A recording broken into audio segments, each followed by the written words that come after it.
And I'd like to read that hadith to you and try and draw some lessons from it, inshallah. The hadith is narrated in a famous work known as Ghurarul Hikam. It's a beautiful work that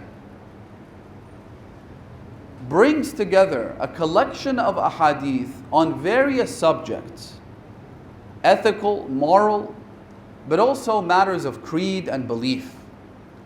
A book that's been translated into many languages.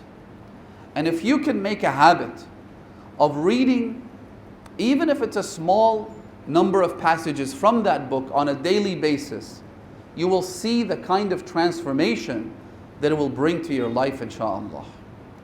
The Imam says, and I quote, "As'adun nas," the happiest people. The Imam says, and before I continue the rest of the hadith, that if you want to be truly happy, which is the most elusive objective of all people who live on this planet, everybody seeks happiness.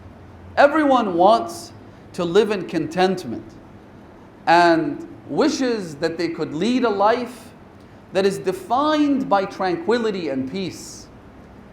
The Imam here says to us that the happiest of people, meaning that there could be people who are partially happy.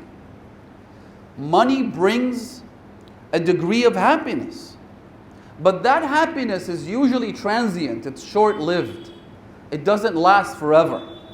And you can see this in your own life irrespective of your level of wealth. Say you buy a new smartphone or you buy a new set of clothes. The first time you buy them, you feel joy and you feel happiness. The happiness is something that accompanies you throughout the process of purchasing that item, or when you receive it as a gift. The whole unboxing experience is something that YouTubers have made a career out of. When they unbox that item, that electronic gadget, or whatever it may be. So they take great care and attention in opening the bag, then unsealing the box, then taking all of the accessories out of the box, then enjoying the shimmer and the glamour and the shiny new object that's just come into their possession. So they do feel happy, there's no question. But that happiness doesn't last. After a day or two or three or a month or 6 months or a year of possessing that item, the happiness wears away. You used to take this new phone and take very good care of it, but now you don't really care as much. You throw it to the side. You leave it on the bed. It's no longer something that brought you happiness. There's a famous YouTuber who works for a particular restaurant chain in the United States. And he usually chronicles his daily life.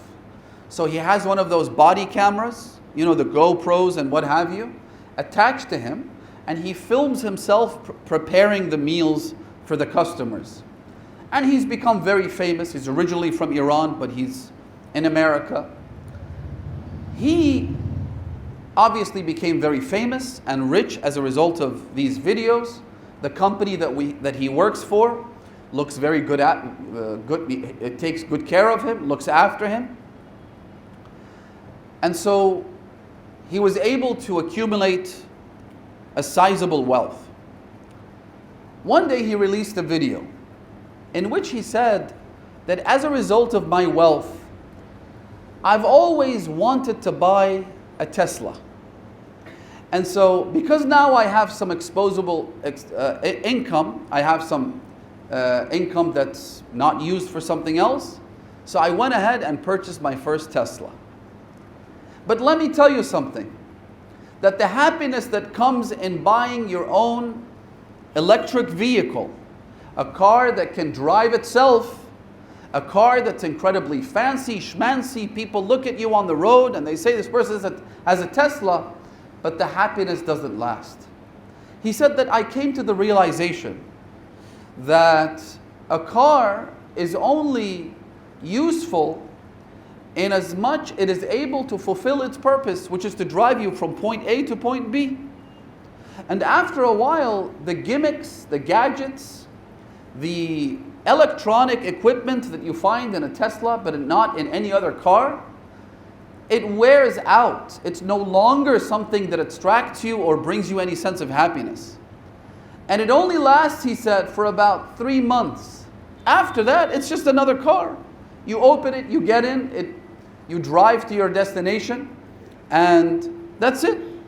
And as far as you're concerned, you're just like everybody else. Whether you're driving an old clunker, a three-wheeler, or a Tesla that drives itself on the highway, ultimately you're like everybody else, because you got to your destination just like your colleagues and your workmates. So while money brings you happiness, that happiness is, number one, very shallow, and number two, very transient. It doesn't last very long. The same goes for every other means of happiness. People travel so they can find happiness. They go to exotic places to be happy. But again, after a while, it becomes boring and no longer satisfying, because ultimately you have to go back to your old life and you don't feel that happiness as much as you did on your first day. So Amir al-Mu'mineen says to us, As'adun nas, the happiest of people are who? He provides a description. He says they have a multi-dimensional relationship with the Ahlulbayt. And he elaborates by saying, they are, number one, man arafa fadlana, the one who knows our virtues. And I'll explain these later. Number two, وَتَقَرَّبَ إِلَى اللَّهِ بِنَا, and seeks proximity to Allah through us. Number three, وَأَخْلَصَ حُبَّنَا, and he loved us sincerely.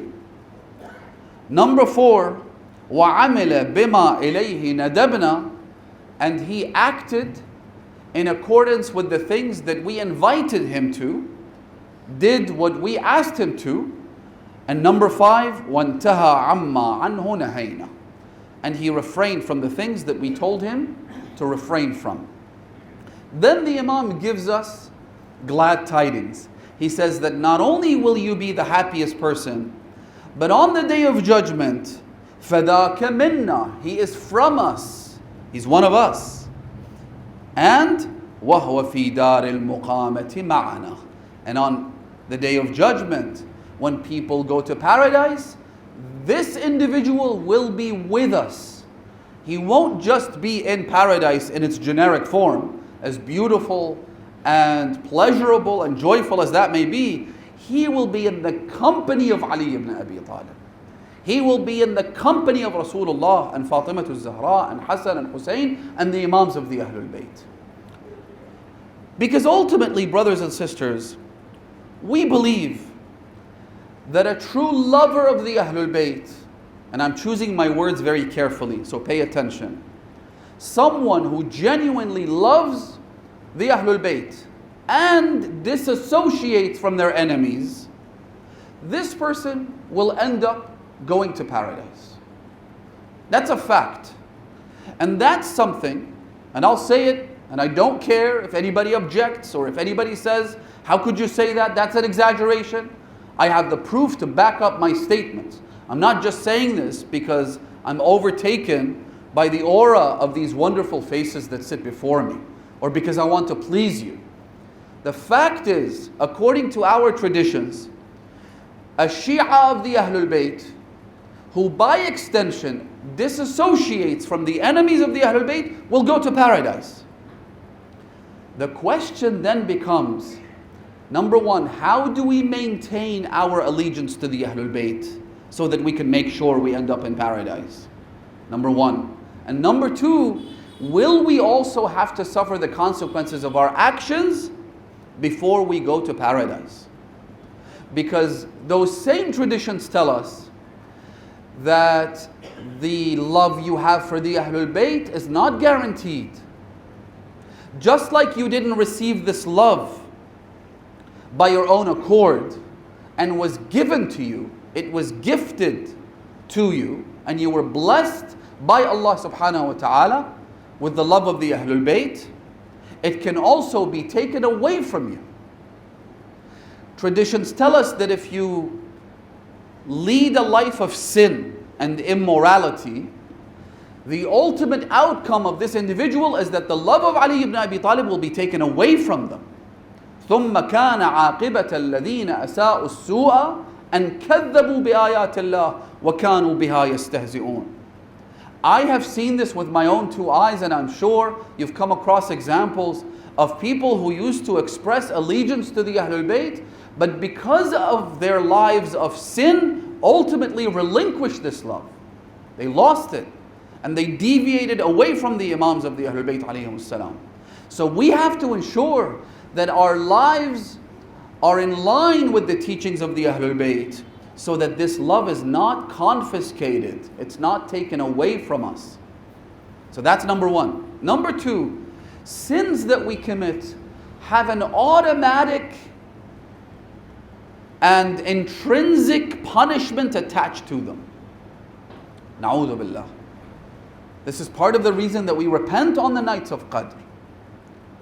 A sin that I commit is like spoiled and rotten food that I intake. If I eat food that's poisonous, whether I'm a lover of the Ahlul Bayt or not, the reaction my body is going to show is exactly the same. If I eat poisoned food, I will end up in the hospital just like everybody else. These are universal laws that apply across the board. If I throw myself from the top of the building and fall to the ground, will it matter whether I'm a lover of Ali ibn Abi Talib or not? The law of gravity applies universally.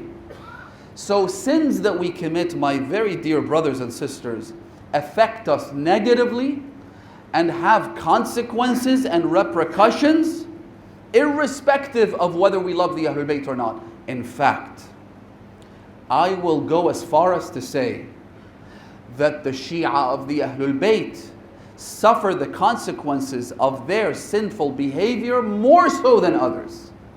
Because Allah subhanahu wa ta'ala wants to purify us.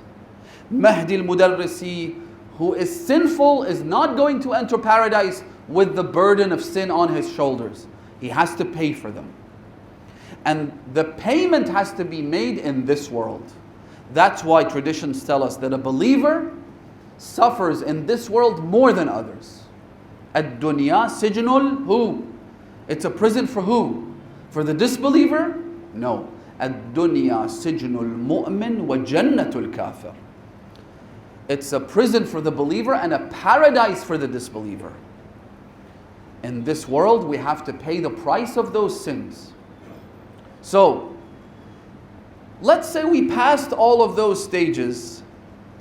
We tried to limit our sins as much as humanly possible, as much as we could, using our intellect and using our reliance on Allah subhanahu wa ta'ala. Last night, a youth came to me, and I was truly proud to be speaking to someone like this.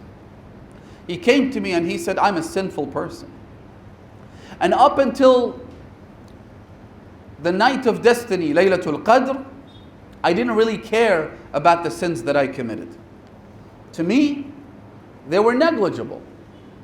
They were things that I could simply brush off. As the hadith says, there are people who treat sins as though it's a fly that's sitting on their nose. You try and squat the fly, but you don't really care as much. To you, it's just a nuisance. To a sinful person, not you, may Allah bless you all. But to me, it's a nuisance, it's an inconvenience. Yeah, I shouldn't have done this, but who cares? Everybody's doing it. And so, he said, up until Laylatul Qadr, I didn't care. I said, what changed? He said, I came to the majlis, I listened to you speak, and you described how Amirul Mu'mineen used to repent to Allah subhanahu wa ta'ala as though he is the most sinful person despite never committing so much as a tiny act of transgression against Allah subhanahu wa ta'ala. Ali ibn Abi Talib is like this and I'm like this. How can I maintain the appearance and the facade of being a follower of this man when I see him cry day and night, fall unconscious from his repentance to Allah subhanahu wa ta'ala, from his acts of worship, and I don't care when I commit a sin? What is wrong with me? How do I turn back to Allah? What do I do? One of the things I said to him was this. I said, seek refuge in Allah. Tell him, as Imam Zainul Abidin says in dua, Talab al-Afiyah, which is in Sahif al-Sajjadiyah, a beautiful dua which should be recited on the nights of destiny, but also in these coming nights of Shahr Ramadan. Du'a'uhu li talab al-afiyah, his supplication for seeking wellness. Look it up. The Imam says in that dua, "Oh Allah, I know that without your help, I could never refrain from sin.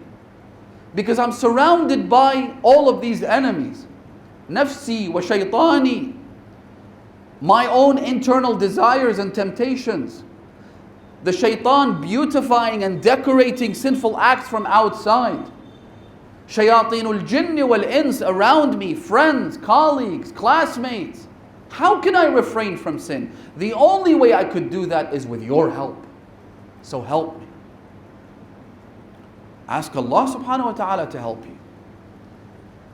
But again, going back to the original discussion, let's say somehow we were able to bypass all of these stages, maintain the love of the Ahlulbayt, refrain from acts of sin. Imam Zainul Abidin says, even though you will end up going to paradise in the future, at the very least, tanafasu fi darajat.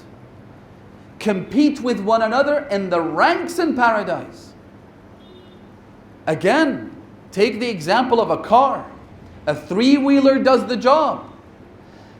Merely entering into paradise is a big form of salvation because we were saved from the fires of hell. Even if I'm given a small room at the entrance of Jannah, that's enough reason to celebrate. But is that enough? Or should we want more? Should we have ambitions that are higher than that? Our ambition, brothers and sisters, should be to reach the stage where we can be neighbors with Rasulullah. I've mentioned the story many times before. You had aerial bombings. Mu'mineen were being targeted. And so the warning sirens go off. People run to their bunkers, and a group of youth gather around a sheikh, a maulana, who tried to calm them by speaking to them about paradise. He said to them, look, what's the worst that can happen? We're going to die. So what? We'll go to paradise. There are hurul ayn, there are palaces, there are this and that, all of these great blessings which go beyond the physical limitations of this world. You will have unlimited power in paradise. You could do whatever you want. You can enjoy yourself without ever feeling bored or tired. There's no exhaustion in paradise. He said these things. One of the youth got up. He said, Shaykhna, stop talking about paradise and the blessings in it. Just answer this question. Will I be able to see Aba Abdullah al-Husayn's face or not? That to us is the ultimate rank that we should aim for. Amirul Mu'mineen says, you wish to be with us in paradise? Do these 5 things. What are they? Number 1, the Imam says you should connect with us on a multi-dimensional level. Because there are obligations that we have towards the Ahlulbayt which go beyond just gathering in their honor. One of those is visiting their shrines, brothers and sisters. It is tragic when I meet people, lovers of the Ahlul Bayt. I have no doubt that they harbor that love in their hearts, and they're much better than me in that sense. But it's a crime for them to tell you that I have not been to ziyarah yet. Al-Imam Ali ibn Musa al-Rida alayhi alafu al-tahiyyati was-salam.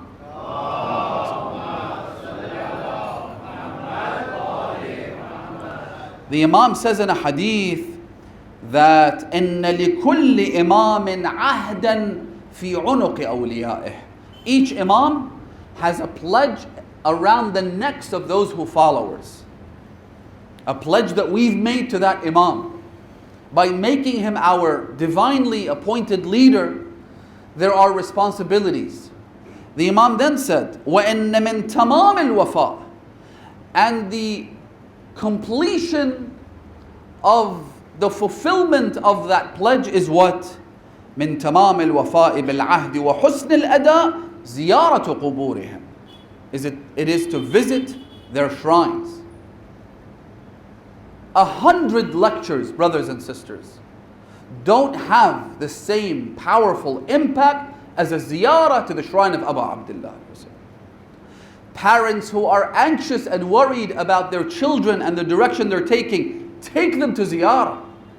And do so not every 10 years. Take them to ziyarah every year. You can't afford it, borrow money and go to ziyarah. Your sixth Imam, Imam al-Sadiq, says that if you don't have the means to go to ziyarah, borrow the money and I guarantee that loan that you took. Imagine if you go to a guarantor who has a lot of money. Then you go to a guarantor who is Imam Ja'far al-Sadiq. He says, I guarantee it. Borrow the money, go, you'll pay it back. And you will reap all of the incredible benefits of ziyarah. Take your children to ziyaratul arba'een. Allow them to see this incredible extravaganza of spirituality. Allow them to witness close to 30 million people like a human tsunami headed towards the shrine of Abu Abdullah al-Hussein like iron filings to the most powerful magnet. Everyone flocking to his shrine. Believe me, brothers and sisters, their prayers will be improved when they get back. Their devotion to Allah subhanahu wa ta'ala will be improved when they get back. Their sincerity, everything about their religiosity will improve by multiple notches because they visited the shrine of Imam al-Hussein. And that's why we say to the Imam, لَبَّيْكَ دَاعِيَ اللَّهِ. I am at your beck and call. I am at your service. O one who calls on to who? Allah subhanahu wa ta'ala. Take them to ziyarah. This is one of the obligations that we have. It's not an ancillary and peripheral thing in our faith. This is part of the core. Imam al-Ridha says in the hadith that I recited to you, that the completion of the fulfillment of that pledge is to visit our shrines. And there are other obligations that we have towards the Ahlulbayt. Like for instance, aligning our sentiments to them. As Imam al-Sadiq famously says, يَفْرَحُونَ لِفَرَحِنَا وَيَحْزَنُونَ لِحُزْنِنَا. Our followers, they rejoice in our festivities. Make sure that gatherings are held to commemorate the births of the Imams. Give gifts to your children. Make sure they rejoice. Make sure they associate these gatherings with happy times, so that when they grow up themselves, they pass it on to the next generation. Instead of celebrating Halloween, celebrate the births of the Ahlul Bayt, or celebrate the deaths of their enemies. Our Halloween is on the 9th of Rabi'ul Awwal. Our Christmas is the births of Rasulullah and the Ahlul Bayt. Make sure the children enjoy these commemorations. يَفْرَحُونَ لِفَرَحِنَا. Then the Imam says, وَيَحْزَنُونَ لِحُزْنِنَا. Notice how the Imam puts happiness and rejoicing at their festivities even before being sad during their commemorations. Throughout the year we should have celebrations, and alhamdulillah, I know you do, but this is something that the Shia of the Ahlul Bayt have to maintain and amplify so that we can reap maximum benefits. So we have these relationships with the Imams, but Amir al-Mu'mineen focuses on these 5 points, and inshallah I'll summarize. The first one, the Imam says, عَرَفَ فَضْلَنَا. You should know the virtues of the Ahlul Bayt as much as you humanly can. Because we know we'll never be able to truly encapsulate the merits of the greatest of God's creations. Never. So much so that Amir al-Mu'mineen famously says, and there are multiple narrations that convey the same message. It's not just one hadith. Remember that. But in this particular hadith, Amir al-Mu'mineen says, and I quote, he says, "La tusammuna arbaban." Do not ascribe divinity to us. Do not call us gods. Don't do that. Do not cross that line. This is a problem in some communities and it needs to be quelled. Anyone who considers the Ahlulbayt to be gods fails to understand the alphabets of the teachings of the Ahlulbayt. Read Sahif al-Sajjadiyya, read the supplications of the Ahlulbayt. Amir al-Mu'mineen has many supplications attributed to him, not just dua, Kumayn. Read the supplications of Imam al-Zaman, and there are many supplications attributed to him, not just dua iftitah and dua al-Nudba and others. Read them and you'll begin to appreciate the gravity of Allah subhanahu wa ta'ala.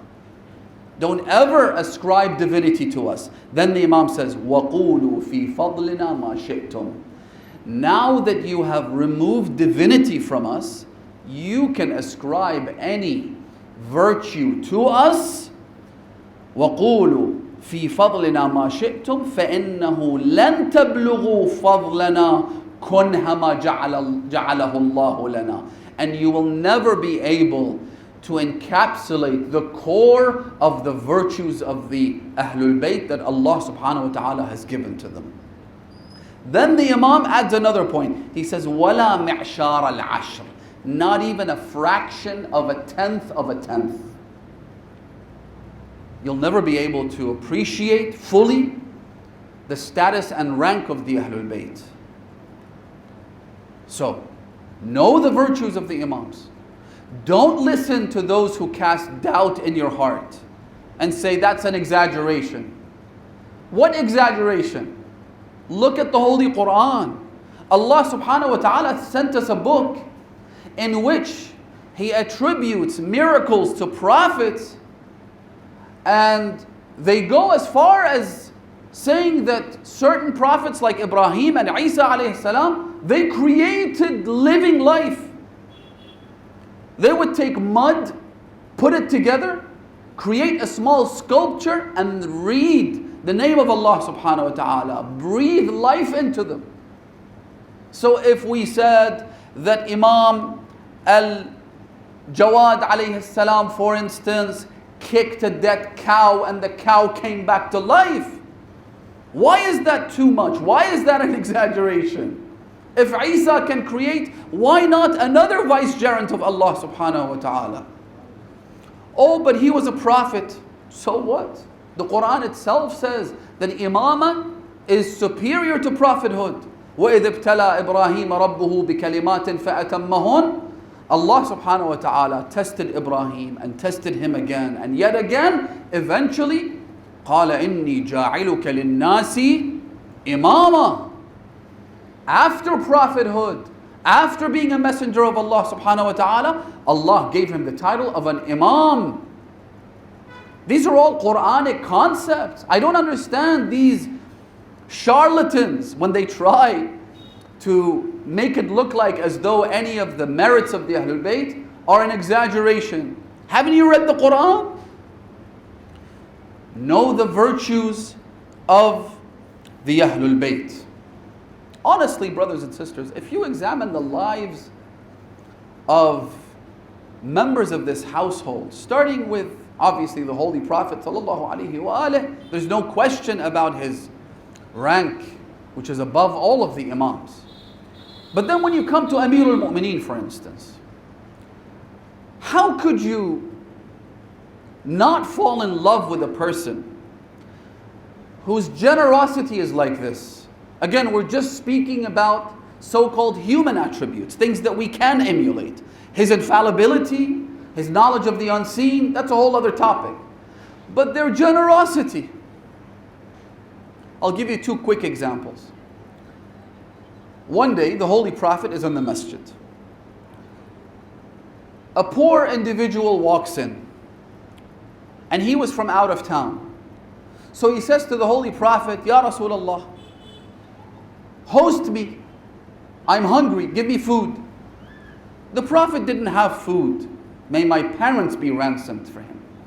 He had nothing to offer this man. The Prophet would go hungry for days. So the Prophet said, and perhaps the reason he delegated this was to show the greatness of Ali ibn Abi Talib. He said, is there no one to host this person? Amir al-Mu'mineen got up, as he always did. Always answered the call of Rasulullah. Always the first to volunteer. Whether it was death or giving in the way of Allah at a time of need. Amir al-Mu'mineen got up. He said, Ya Rasulullah, I will host. So the Prophet said to the poor man to accompany Ali ibn Abi Talib to his house. He went to the house, listen to this. He went and asked Fatima to Zahra. He said, do we have any food? She said, I only have some food for our children Hassan and Hussein. Amir al-Mu'mineen said, then do this. Put them to sleep while they're hungry. Don't feed them. Go and put them to sleep. Then bring the food on a plate. I will put the food in front of our guest, but make sure you turn off the lanterns. Make sure the room is dark. Why? Because the Imam then came and sat in front of this man with an empty plate and pretended like he was eating even though there was no food in it. He switched off the lanterns and the candles so that the guest doesn't realize that Amir al-Mu'mineen has no food to eat. He didn't want him to feel ashamed. So they switched off the lights, they sat down, the guest started to eat. Amir al-Mu'mineen pretended like he was eating bi'abi huwa wa ummi. In the morning, as soon as Fajr occurred, there was a knock on the door. Amir al-Mu'mineen opened the door, it was Rasulullah. The Holy Prophet said to him, Ya Ali, what did you do last night? Jibreel just descended upon me. And he brought a verse in which Allah subhanahu wa ta'ala speaks about your merit. And he says,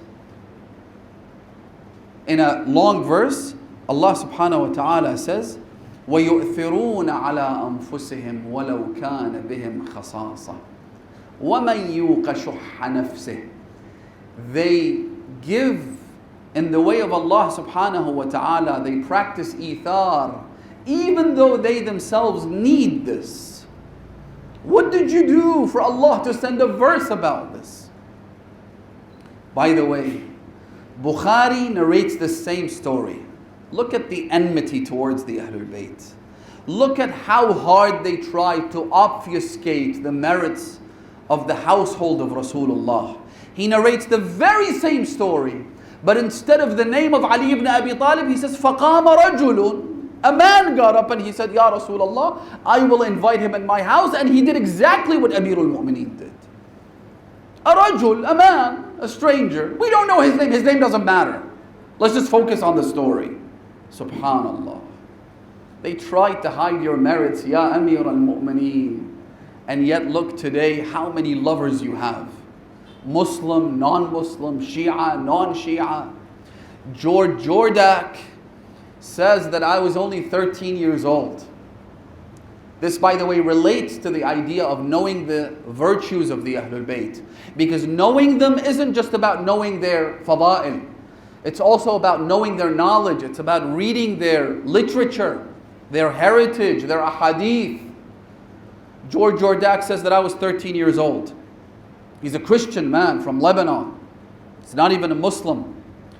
He says, my older brother, who was a professor of Arabic grammar and linguistics, came to me and said, I want to give you a gift like no other. The gift is a book named Nahjul Balagha. I want you to take a look at this, skim through it. He said, I took the book. I was 13 years old. I opened it. I read the first page, then the second page, then the third page. Then went on to read Nahjul Balagha 200 times. Do you know a Shia who's read Nahjul Balagha? I haven't. who's read Nahj al-Balagha 200 times? Why don't we read Nahj al-Balagha, brothers and sisters? Non-Muslims. Professor Gary Legenhausen, have you heard that name before? He's an American professor from New York. He is a graduate of Rice University in Houston, Texas. He taught at various universities. He says that I was teaching at Texas Southern University in the United States when a student of mine who was studying IT came to me with a book. I looked at it, I had never seen it before. The name of the book was The Peak of Eloquence. I opened it, and from the very first sermon of Ali ibn Abi Talib, I knew that this book was by a man who had a direct connection to God. He said, by that time, even though I was born Catholic, but I was not a believer in God. I was an atheist. But when I read the first sermon in Nahj al-Balagha, which is a sermon about Tawheed, it's a sermon about Allah and His attributes, he says, I started to believe in God, and I realized that the concoction of God that I had rejected in my mind was childish. I didn't understand who Allah subhanahu wa ta'ala was. I didn't know what God even meant until I read the works of Ali ibn Abi Talib, the sermon of the Imam in Masjid al-Kufa. So the Imam says the first dimension that you must maintain a connection with us is to know our virtues. The second, the Imam says, وَتَقَرَّبَ إِلَى اللَّهِ بِنَا. Seek nearness to Allah through us. What does this mean? Some people see the Ahlulbayt as heroes. They see the Ahlulbayt as legends. They see them as almost like comic book characters. But that's not enough. The view of George Jordak compared towards Amir al-Mu'mineen is not sufficient. It's flawed. Because Ali ibn Abi Talib isn't just the greatest literary genius in all of human history. Ali ibn Abi Talib isn't just the most generous, just the bravest, just the greatest. Ali is a path towards God. Ali is a person through whom I reach proximity to Allah subhanahu wa ta'ala. Allah subhanahu wa ta'ala even says in the Holy Quran, a famous verse, وَلَوْ أَنَّهُمْ إِذْ ظَلَمُوا أَنفُسَهُمْ جَاءُوكَ فَاسْتَغْفَرُوا اللَّهَ وَاسْتَغْفَرَ لَهُمُ الرَّسُولُ لَوَجَدُوا اللَّهَ تَوَّابًا رَحِيمًا. Even when you wish to repent to Allah, what do? Oh, I'll just go perform Umrah, or I'll go to the mosque and I'll pray to Allah and I'll ask Him for forgiveness. Allah gives us a different formula. He says, you wish to be forgiven in this holy month of Ramadan? Here's what you do. If they came to you, Ya Rasulullah, and whoever represents you after the Holy Prophet, if they came to you and they sought forgiveness and the Prophet prayed for their forgiveness, they would surely find Allah is all forgiving. So seek nearness to Allah through the Ahlul Bayt. I have to summarize the following points. The third point that Amir al-Mu'mineen mentions in our relationship towards the Imams is وَأَخْلَصَ حُبَّنَا. Your love towards the Ahlul Bayt has to be pure. And that means multiple things. Number one, you shouldn't taint that love with any kind of respect or adoration towards the enemies of the Ahlul Bayt. Any kind of respect has to be cleansed. Yes, there are rules and guidelines as to how to conduct yourself in public. If there are others who are watching you, who are listening to you, then you should follow the guidelines of our maraja and our ulama. And the rules of taqiyya apply. But in your heart, and in private settings, and with your family, you should express enmity towards the enemies of the Ahlul Bayt. As we say in multiple ziyarat, وَلِيٌّ لِمَنْ وَالَاكُمْ عَدُوٌّ لِمَنْ عَدَاكُمْ. I love whoever loves you. Even if that person happens to be someone who, on a personal level, I have beef with them. I don't like him. Whether it's my neighbor or my son-in-law or my daughter-in-law or community member, if they love the Ahlulbayt, I love them for no other reason than the fact that they love Ali ibn Abi Talib. أخلص حبه لنا. The love has to be pure. So that's one element. The other side of the equation is عدو لمن عاداكم. Even if this person is my father or my mother, if they hate the Ahlul Bayt, I will sever all links and connections with them, and I don't care. I don't care. He could be my best friend, but if he shows enmity towards the Ahlul Bayt, I sever that relationship. عدو لمن عاداكم. We set our love and hatred, our war and peace with what? With the love towards the Ahlul Bayt alayhim as-salam. So that's one side. The other side, in terms of having a pure love towards the Imams, what that means is you expect nothing in return. You know how sometimes people might say things like, I've been to ziyarah and I've done all these things and yet I have this problem in my life. The reason you go to ziyarah should be purely to display your love towards the Imam that you're visiting. Not because you have a problem that you want him to take care of. It's a mistake when we feel that it is a transactional relationship. That because I love them, then I should get such and such in return. That's a big mistake. It means the love that I have is flawed and incomplete and damaged. It needs to be fixed. The love has to be purely for them. Why? Because Rasulullah told us so. Because Allah revealed the verse in the Quran when He said, قُلْ لَا أَسْأَلُكُمْ عَلَيْهِ أَجْرًا إِلَّا الْمَوَدَّةَ فِي الْقُرْبَى. One of the differences between mawadda and hubb is that mawadda is not transactional. Mawadda is when you love someone for their sake. You know how a mother loves their children? A mother will love her children even if her children beat her. If her child abandons her, she'll still pray for him. She will still express love towards him. That kind of love, mawadda. So the love has to be purified. Finally, the Imam says, point number 4 and 5, which I'll combine into one. He says, the bond that connects you with us has to be based on the idea that you fulfill and apply and follow the injunctions and commandments that we have given you. If we've told you to do something, you do it. If we have said not to do something, you refrain from it. A woman by the name of Khalid al-Abdiyya, she came to visit Imam al-Sadiq and ask him a question. She said to him, Ya ibn Rasulullah, I come from Iraq. The Imam was in Medina. And I have some health problems. And she described some of them. The hadith mentions them. I don't want to go there. And then she said, I have things that women have to deal with. And the doctors back home in Iraq, they gave me a prescription. The prescription included beer as an ingredient.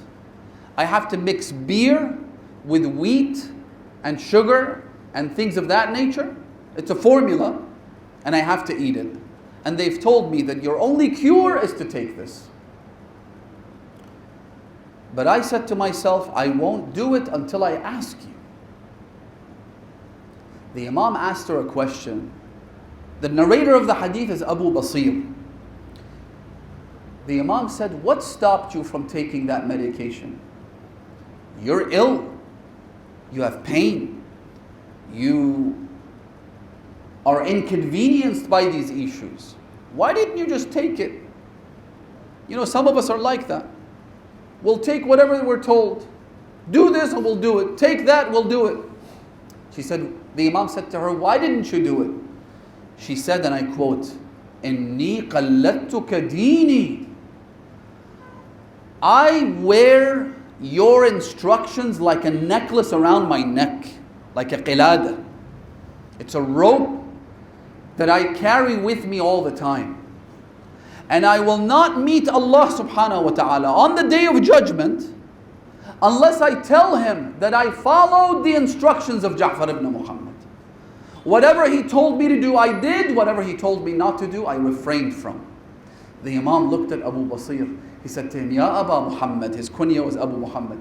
He said to him, did you just hear what this woman said? In other words, look at this woman.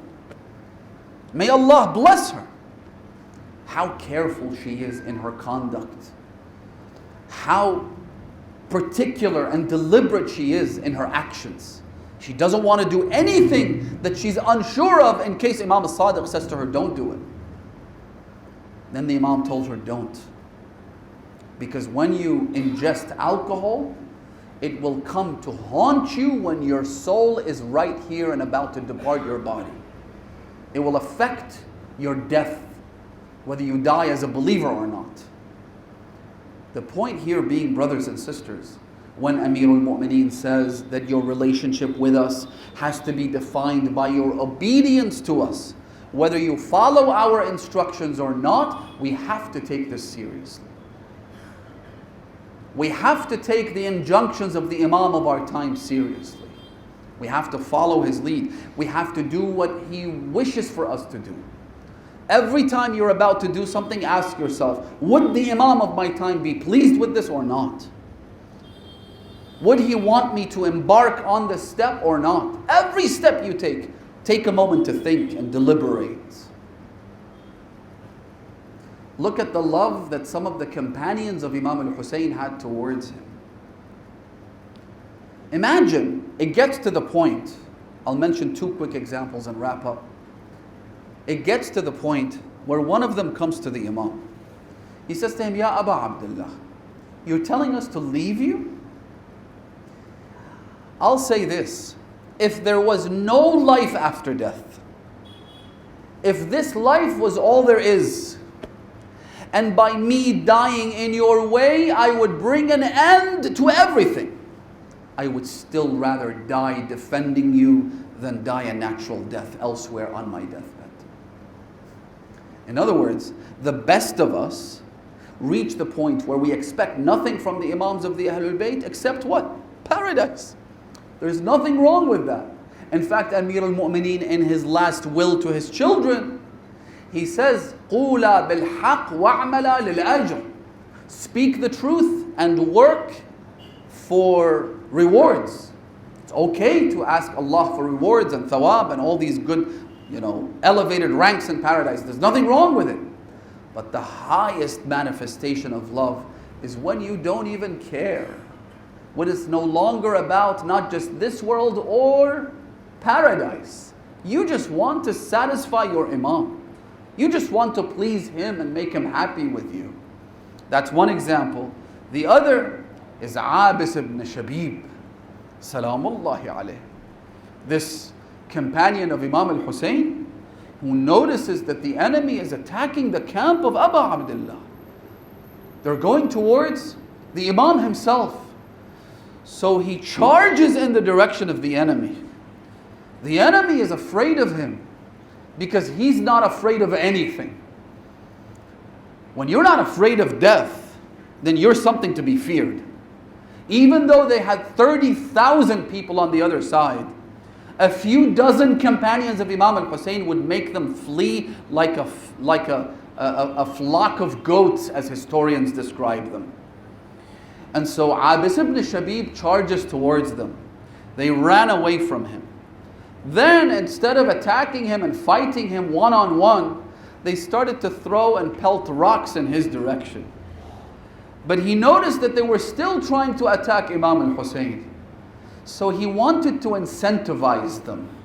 He wanted to do something to attract their attention. What did he do? He took off his helmet, threw it to the ground. Then he took off his armor and threw it to the ground. Then he took off his shirt and says, come to me, come and kill me, spare my Imam. That's what love does. Love of the Imam, which then translates into what? When Imam al-Sadiq goes to visit the companions of Imam al-Hussein, not the Imam himself, he stands in front of their grave and he says, Assalamu alaykum ya ansara Rasulillah. You were truly the supporters of Rasulullah himself. Assalamu alaykum ya ansara Amir al-Mu'mineen. Assalamu alaykum ya ansara Fatimat al-Zahra. Assalamu alaykum ya ansara Abi Muhammad al-Hasan. Abi Muhammad al-Hasan. Then he says, Bi-abi antum wa ummi. May my parents be ransomed for you. I've thought a lot about this statement. Who's the father of Imam al-Sadiq? It's Imam al-Baqir alayhi salam. How could the Imam say to the companions of Imam al-Hussein, Wahab, who was a Christian 3 days to dying in Karbala, John, who was a black slave, all of these people who joined Imam al-Hussein, how could Imam al-Sadiq say, may my father Imam al-Baqir be ransomed for you? Because the companions, this is the best answer I could come up with. The companions of Imam al-Hussein had aligned themselves with Abu Abdullah in such a manner that they became one and the same as Abu Abdullah. So when the Imam says, may my father and mother be ransomed and sacrificed for you, because they were nothing but extensions of Imam al-Hussein. They had no will of their own. They never disobeyed the Imam. Whatever the Imam told them, they did. They became part of the Imam. Look at the companions of Amir al-Mu'mineen. Amr ibn al-Hamiq al-Khuza'i is a man who comes to the Imam in Siffin. He says to him, Ya Amir al-Mu'mineen, Allah knows that the reason I joined you wasn't because I was hoping to get some money or some rank or position in government. By God, that's not why I came. The reason I came is because I know that you are the closest to Rasulullah, that you are the husband of Fatimah al-Zahra, Sayyidatu Nisa al-Alameen, that you are the father of the lineage of the Prophet, Al-Hasan wal-Husayn. And I am willing to do whatever it takes, Ya Amir al-Mu'mineen. He says, I am willing to take apart the mountain rock by rock and scoop out the full ocean bucket by bucket in order not just to defend you, but to defend your followers and your Shia. Amir al-Mu'mineen said, may Allah illuminate your heart with yaqeen. And then the Imam said to him, I wish I had 100 people like you. Amr ibn al-Hamiq al-Khuza'i, remember this name, was killed by Muawiyah. This is what happens when you align yourself with the Ahlulbayt. I want to mention the lineage of Imam al-Hasan tonight. The holy month of Ramadan is attributed to Imam al-Hasan as much as it's attributed to Amir al-Mu'mineen.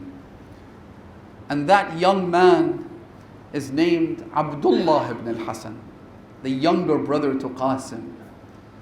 Imam al-Hussein had left instructions to his sister Zainab to look after the orphans, look after the children, but especially look after the children of his brother Imam al-Hasan, because they were left in the guardianship and the custody and the care of Abu Abdullah. Abdullah ibn al-Hasan was less than a year old when Imam al-Hasan died, and so the only father he knew was Imam al-Hussein. He wasn't just an uncle to him. So Imam al-Hussein had said to Lady Zainab to hold his hand tightly, because Imam al-Hussein knows that these children grew up speaking about the ambush on the house of Fatimah al-Zahra. They always said to each other, I wish I were there so I could defend my mother. I wish I were there so I could defend my father Amir al-Mu'mineen when he was dragged to the masjid. They always grew up competing with one another on what they would do should they find themselves in this situation. So now Abdullah ibn al-Hasan finds himself observing his uncle Abu Abdullah being attacked from every angle. Suddenly Lady Zainab realizes that he had snatched his hand from her hands. He was running in the direction of his uncle Abu Abdullah. He threw himself on Imam al-Hussein while he was lying in the killing pit. He noticed a man was attacking the Imam with his sword. He looked at the man and he said to him, أَتَقْتُلُ عَمِّي يَبْنَ الْخَبِيثَ? Are you trying to kill my uncle, O son of the wicked woman? So that man, instead of striking Abu Abdullah, struck this young boy. He lifted his hand to defend himself. So he cut off his arm and left his arm dangling by the skin. He looked at his uncle. He said, Ya Ammah, look at what they did. لَقَدْ قَطَعُوا يَمِينِي. They cut off my right arm. Imam al-Hussein consoled him. He said to him, you will see, you will soon meet your father, Imam al-Hasan. Harmala then came. Harmala killed a select number of people. One of them was Ali al-Asghar. The other was the arrow he shot in the direction of the chest of Abu Abdullah. And the third was the one he came to a close proximity to Abdullah ibn al-Hasan, and he shot him with an arrow that pierced through his neck and killed him in the lap of Abu Abdullah.